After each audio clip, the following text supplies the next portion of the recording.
to help sort out what's needed in the fight against Ebola and how countries can be persuaded to give the assistance they've offered. I'm joined by Mead Over.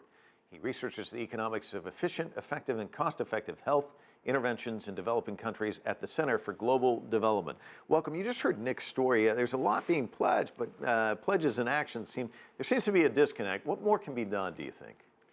So it's really essential to get these Ebola treatment units constructed as rapidly as possible. And this is a logistical problem, but it also requires that the countries of the rich world really do their best to get their best people into Liberia, Sierra Leone, and Guinea and build those Ebola treatment units as rapidly as possible. We've got the U.S. troops heading to West Africa. We reported that earlier. How fast can they get the resources in place on the ground, do you think? And is there any way to get out in front of this? It seems like we're playing catch-up the entire way. Well, I think that's exactly right, Michael. Last time I was here talking to you, I talked about how the process of building these hospitals is linear. You build one, then you build another, and you build another, whereas the epidemic isn't linear. It's taking off geometrically, even exponentially. And it is very difficult to get in. The only way we can multiply our effort is to have multiple countries of the developed world, all doing this at the same time. I'd like to see more help from France, for example. They have not yet stepped forward and done anything substantial to help any of the three countries. I'd especially expect them to help the Francophone country, Guinea. Where is France? It's an important question. One of the things that's been kind of percolating, and it doesn't seem to go away, is travel bans and all of this.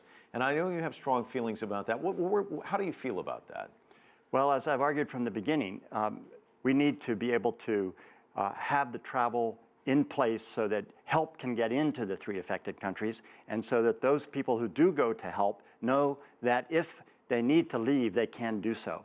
Any kind of a travel ban interrupts the travel.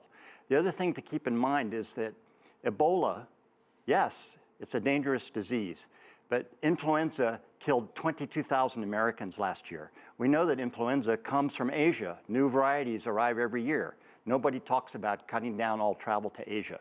So the fact that there have been a couple of cases in Dallas, that we are at continual risk of one or two isolated cases, should not be an argument for banning travel to this region that really needs us. It needs to stay in economic commerce and needs our help.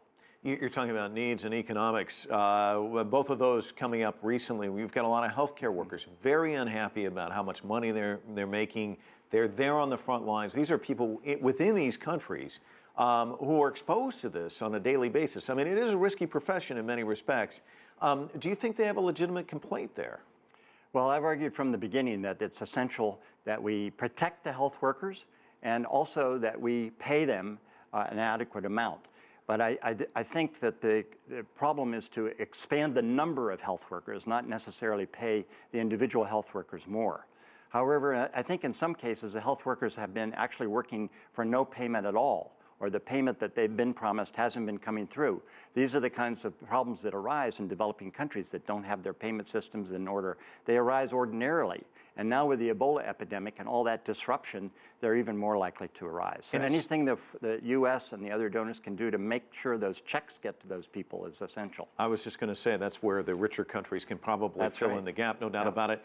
Your estimation, and we're just about out of time, we've heard about the case in Spain, the case in Dallas. How many countries do you think this is going to spread to?